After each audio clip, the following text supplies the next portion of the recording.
Hello everyone, I am Hashim Ali और ये है हमारा C++ ट्यूटोरियल लेक्चर्स की सीरीज़ जिसमें हम C++ ट्यूटोरियल्स देख रहे थे। तो आज का जो हमारा ट्यूटोरियल है, ट्यूटोरियल नंबर 14, लेक्चर नंबर 14 है आपका, और इसमें इंशाल्लाह हम देखते हैं क्या कवर करेंगे। तो वीडियो को स्टार्ट करने से पहले मैं सबसे बस यही अर्ज़ करूँगा कि जो भी मेरे चैनल्स को आप देख रहे हैं, आप चैनल को सब्सक्राइब ज़रूर कर दीजिएगा और बेल आइकन को ज़रूर प्रेस करें ताकि जो भी मैं वीडियो अपलोड करूँ वो आपको मिल सके। बहुत ज़्यादा स्टूडेंट्स के साथ इस तरह से होता है कि जब मैं वीडियोस अपलोड करता हूँ तो उनको नहीं मिल पाते। तो इसकी रीज़न सिर्फ यही होती है कि उन्होंने सब्सक्राइब किया होता है लेकिन बेल आइकन को प्रेस नहीं किया होता। तो मैं बस आप सबसे यही अर्ज़ करूँगा कि जब भी आप मेरी वीडियोस को देखते हैं उसको बेल आइकन को ज़रूर प्रेस किया करें, और जो भी आपको कोई भी प्रॉब्लम आती है वो आप कमेंट सेक्शन में मुझसे पूछ सकते हैं। तो गाइज़, आज की वीडियो में हम देखेंगे पॉइंटर्स क्या होते हैं, डिक्लेरेशन ऑफ पॉइंटर्स किसे कहते हैं, और pointers and call by references क्या होता है। और ये आपका लेक्चर नंबर 14 है। पॉइंटर को मैं आपको सिर्फ सिंपली अगर समझा दूं तो पॉइंटर में से अगर आप जो है पॉइंटर में से ERS को अगर आप रिमूव कर दें तो आपको पॉइंट का लफ्ज़ मिलेगा। पॉइंट का मतलब क्या होता है? किसी खास जगह की निशानदाही करना। मतलब फर्ज करें अगर मेरे पास ये एक बॉक्स है और एक ये बॉक्स है, तो मैं पॉइंट अगर किसी चीज़ को करना चाहता हूँ तो इसको मैं पॉइंट करूँगा या मैं इसको पॉइंट करूँगा। ठीक है, अगर इसके अंदर कोई चीज़ पड़ी है तो मैं किसको पॉइंट करूँगा कि इस टेबल के अंदर ये वाली चीज़ जो है टेबल नंबर 1 के अंदर जो टेबल नंबर 2 है, मैं उसको पॉइंट कर रहा हूँ। तो पॉइंटर भी उसी के से ही बने हैं जिसका मकसद भी यही होता है, किसी खास चीज़ को निशानदही करना। आज का जो पॉइंटर कहाँ पे यूज़ होते हैं? Pointer are used in C++ program to access the memory and manipulate the address. अब यहाँ पे देखें, मेमोरी को असेस करता है, किसको? मेमोरी को, और मैनिपुलेट द एड्रेस, और एड्रेस को जाहिर करता है। मैंने जैसा कि अभी आपको ऊपर बताया था कि ये वाला अगर हमारे पास बॉक्स है, उसके अंदर ये वाला बॉक्स है, तो ये बताएगा कि ये वाले बॉक्स के अंदर ये हमारी चीज़ कहाँ पे जाके पड़ी है। तो pointer mean is that this. उसके बाद इसकी एक एग्जांपल देखते हैं। एग्जांपल्स में आप देख सकते हैं कि हमने एक 3 वेरिएबल डिक्लेयर किए हैं, int variable 1, int variable 2, int variable 3, और उसके बाद हमने सिर्फ और सिर्फ सिंपल सा काम किया है सी आउट के साथ, variable 1 cout, variable 2 and cout, variable 3, और ये किस लिए यूज़ होता है? आउटपुट के लिए। तो बस मैं ये चाहता था कि जब भी मैं इसको प्रिंट करूं तो ये मुझे वेरिएबल नंबर 1, 2 और 3 की वैल्यू प्रिंट आउट कर दे। लेकिन आप देख रहे हैं मैंने इसके साथ एंड लगा दी है, एंड। अब ये एंड क्या कर रहा है? जैसा कि अभी आप देखते हो कि यहाँ पे अगर मैं इसको एंड रिमूव कर देता, यहाँ पे मैं एंड ना लगाता, तो मेरे पास आउटपुट क्या आनी थी? 3, 24 एंड 17 ऐसे ही था। लेकिन मुझे तो यहाँ पे जब मैंने एंड लगा दिया, एंड क्या है? What is an and? तो व्यूअर्स, एंड ये है एक रेफरेंसेस ऑपरेटर। पॉइंटर में 2 तरह के ऑपरेटर्स होते हैं, एक रेफरेंसेस ऑपरेटर होता है और एक डी रेफरेंसेस ऑपरेटर होता है। रेफरेंसेस ऑपरेटर को एंड से जाहिर करते हैं और डी रेफरेंसेस को स्टार से जाहिर करते हैं। अब यहाँ पे इसको डिक्लेरेशन करने के 2 मेथड्स होते हैं, जो है इसका ये वाला है सिंटैक्स। अब यहाँ पे हो क्या रहा है इस वाले प्रोग्राम में? यहाँ पे हो ये रहा है कि मैंने उसे जब मैंने एंड लगाया तो एंड क्या करता है? यहाँ पे देखिए, and is use to get the value stored in the memory address. वो ये करता है कि वो ये बताता है कि आपकी वैल्यू एक्चुअली में कहाँ पे जाके स्टोर है और वो किस नंबर पे जाके स्टोर है। समझ आ रही है बात? गेट द वैल्यू, वैल्यू को गेट करता है कहाँ से? जो कि मेमोरी एड्रेस में जिस नाम से वो स्टोर होती है। फर्ज करें यहाँ पे ये जो हमारा 3, 24 और 17 है, ये तो हमें प्रिंट आउट में मिल गया, लेकिन ये मेमोरी में तो कहीं जाके स्टोर होगा ना, तो फिर वो हमें कहाँ पे पता चला, हमें कैसे पता चला कि वो कहाँ पे है? तो फिर हमने जब एंड लगाया तो उसने हमें वो मेमोरी का एड्रेस दिखा दिया कि जनाब ये वाला मेमोरी एड्रेस है जहाँ पे आपके मेमोरी में ये स्टोर है। अब यहाँ पे जो OX आपको नजर 0x नजर आ रहा है, ये हेक्साडेसिमल को रिप्रेजेंट कर रहा है। OX is the beginning represent the address in the hexadecimal form. और इसके लिए अभी मैंने यहाँ पे एक ये आप देख सकते हैं programize.com C++ प्रोग्रामिंग पॉइंटर्स। तो गाइज ये वाला जो आप लिंक देख सकते हैं, ये मैंने लिखा है यहाँ पे।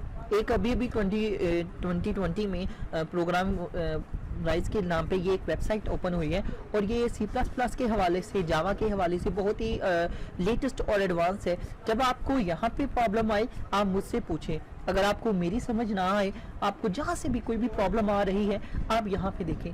मेरा वीडियो बनाने का मकसद सिर्फ यही होता है कि आपको आइडियाज़ देना, आपको मेन पॉइंट्स पर क्लियर करवाना, और इंशाल्लाह आई होप सो कि आपको ये समझ आ रहा होगा। अब तो हम थोड़ा सा रिवीजन कर लेते हैं। हमने देखा कि पॉइंटर्स क्या होते हैं। पॉइंटर्स हमने देखा कि ये होते हैं कि जो किसी खास चीज़ की निशानदही करते हैं कि कोई सी चीज़ कहाँ पे पड़ी है। इसके दो तरह के पैरामीटर्स ऑपरेटर होते हैं, एक होता है रेफरेंस ऑपरेटर, एक होता है D reference operator. Reference operator क्या करता है, ये बताता है कि कौन सी ये क्या करता है, वहाँ से वैल्यू लेते हैं जहाँ पे हमारी चीज़ें पड़ी होती हैं। और डी रेफरेंस क्या होता है, ये उसे कोई वैल्यू देता है। इंशाल्लाह नेक्स्ट हम एग्जाम्पल देखते हैं तो आपको मजीद क्लियर हो सकेगा। अब यहाँ पे देखें, यहाँ पे आपको मैं एक चीज़ बताता हूँ। यहाँ पे आप देख सकते हैं हमने एक एग्जाम्पल ली है, वही इंट मेन, ये वाला आपको मेन चीज़ें वही हैं जो हमेशा और हम ऑलरेडी लिखते हैं।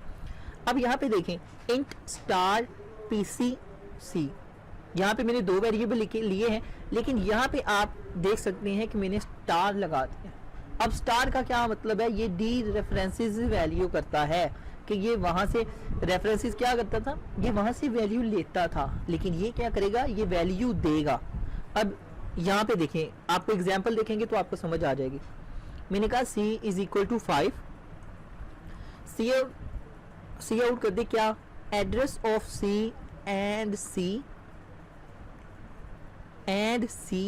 And line.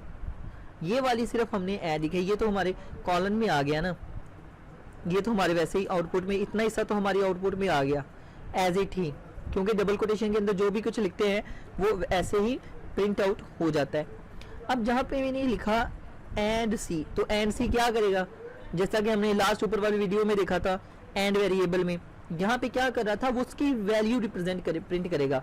तो यहाँ पे भी क्या करेगा कि ये बताएगा कि सी की वैल्यू एक्चुअली में कहाँ पे जाके स्टोर हुई है, ये वाली। उसके बाद यहाँ पे आप देख सकते हैं सी आउट वैल्यू ऑफ द सी, जो कि सिंपल सा था कि वैल्यू ऑफ द सी क्या है, एंड सी, और वो थी 5। ठीक हो गया। अब आपको एक मैं बात बताता हूँ, आप ये पिक्चर देख रहे हैं int star PC and C is equal to 5, पहली एग्जाम्पल ये वाली, ठीक है, ये वाली यहाँ पे आ रही है। अब C तो हमारे पास यहाँ पे पड़ा था मेमोरी में, और PC पे उसने आपको बता दिया कि यहाँ पे किस में पड़ा है, जाके इस मेमोरी में यहाँ पे पड़ा है, ठीक है, और उसकी स्ट्रिंग वैल्यू जो हमें शो हो रही है वो ये वाली है। इसी तरह जब पॉइंटर्स ने, आप ये वाली एग्जांपल ले लो, PC hold the memory address of the variable, इसमें भी सिर्फ वही है, हमने क्या किया है, C की वैल्यू को प्रिंट करवा दिया है 5 के साथ, और वही हमें दोबारा प्रिंट हो रही है। तो गाइस ये बिल्कुल ही सिंपल सा था, ताकि आपको समझ आ जाए कि पॉइंटर्स क्या हैं, पॉइंटर्स की रेफरेंसेस टाइप्स क्या होती हैं। तो यहाँ पे मैंने आपको पॉइंटर्स भी बता दिया, डिक्लेरेशन ऑफ पॉइंटर्स भी आपका क्लियर कर दिया, आपको एग्जांपल भी बता दी, और pointer and call by references भी आपको करवा दिया। अब यहाँ पे एक एग्जांपल और देख लेते हैं, सेकंड एग्जांपल फ्रॉम हैंडआउट्स। अब यहाँ पे आप देखो, उसने आपको कहा है कि this program convert a string into upper case string. समझ में आ रही बात? मोस्टली स्टूडेंट कहते हैं सर हम सारा कोड वही लिखते हैं, लेकिन हमारे एरर्स क्यों आते हैं? मेरे भाइयों, एरर्स आने की 3 वजूहात होती हैं। पहली, जब आप कोड को कॉपी करते हो ना कहीं से भी, कहीं से भी आप कॉपी करते हो तो सबसे पहले आपने ये बात ध्यान रखनी है, ये वाला जो होता है ना जिसको आप डबल कोटेशंस कहते हैं, ठीक है ना, तो ये आपका जब आप यहाँ पे MS ऑफिस में लिखते हैं तो इस तरह का गोल गोल घुमा होता है, लेकिन प्रोग्रामिंग में ये दो स्ट्रेट सीधी लाइंस होती हैं। तो आपने ये ख्याल करना है जब भी आप कोड को कॉपी करके पेस्ट करते हैं तो आपने ये वाले चेंज कर देने हैं, ठीक है। उसके बाद क्या करना है, उसके बाद आपने देखना है कि आपने लाइब्रेरीज इंस्टॉल की हैं कि नहीं की, तो आपने लाइब्रेरीज भी इंस्टॉल करनी होती हैं। अब यहाँ पे देखें हमने एक फंक्शन लिया convert to string upper case character star. अब यहाँ पे क्या करेगा ये, यहाँ पे सिंपल सा हमने वैल्यू दी है एक एरे को, स्ट्रिंग को, जिसमें लिखा है welcome to the virtual university of Pakistan. इसकी लेंथ कितनी है 30। तो मैंने कहा भाई मुझे क्या करो, इसका जो एस है ना वो प्रिंट करवा दो। अब एस क्या है, ये है welcome to the virtual university of Pakistan, तो मुझे क्या प्रिंट आउट करेगा, welcome to virtual university of Pakistan. अब यहाँ पे उसने एक कंडीशन, एक बात लगा दी है, वो कहता है कि convert to upper case S. उसने एक फंक्शन कॉल करवाया है एस को, कौन से वाले एस को, welcome to the virtual university of Pakistan को। उसने कहा है कि वर्चुअल यूनिवर्सिटी ऑफ पाकिस्तान को बड़े लेटर्स में तब्दील कर दो, और उसके बाद उसने कहा है the string after conversation is S, तो वो आपका प्रिंट हो जाएगा। और ये वाला जो लिखा है ना, ये वाला गाइज ये है फंक्शन। फंक्शन मैंने आपको बताए थे कि फंक्शंस क्या होते हैं। ये convert up to string upper case, आप इसकी जगह आप अपना नाम लिख लो, कोई मसला नहीं है। जब आप इसका नाम लिख के आप इसको यहाँ पे कॉल करवाओगे तो इसको प्रिंट आउट करके आपका प्रिंट आउट जो है उसको कन्वर्ट कर देगा। अब यहाँ पे ये जो वाइल लूप्स लगाई है, आप इसको लगा भी सकते हैं, तो नहीं भी ना चाहे तो ना नहीं भी लगा सकते, ठीक है। अगर इसका ज़रूरी नहीं है कि आप इसको वाइल लूप लगाएं और तब करें, आप इसको सिंपल मेथड के ज़रिए भी कर सकते हैं। सिंपल मेथड के करने के लिए क्या ज़रूरी है, जब आपने इसको, सबसे पहले ये देखो इन्होंने थोड़ा सा कोड डिफ़िकल्ट कर देते हैं। मैं आपको सिर्फ इतना कहूँगा कि जो भी आपको कोड में प्रॉब्लम आती है, आपने सबसे पहले ये देखना है, चेंज कर लिया, करने के बाद आपने, ये नहीं होता सारा कॉपी करो, इंटरनेट पे सर्च करो, गूगल पे करो, गूगल करोगे ना तो एक नहीं, दो नहीं, तीन नहीं, आपको 5 से 6 से नहीं, बहुत ज़्यादा चीज़ों का आंसर मिल जाएगा, और वो भी आपको आंसर मिलेगा जो आप सोच भी नहीं सकते थे। तो गाइस बस आपसे यही रिक्वेस्ट है, तो जो भी प्रॉब्लम्स आती हैं आप उसको गूगल किया करें, आप मुझे कमेंट में पूछा करें। अगर आपको अभी भी पॉइंटर्स की कहीं से भी कोई प्रॉब्लम रह गई है तो आप मुझसे पूछें, इंशाल्लाह मैं आपकी वहाँ पे कवरेज कर दूंगा, आपको समझा दूंगा। Thank you so much watching this video, and अपना ख्याल रखा करें। अल्लाह हाफिज़ एंड टेक केयर।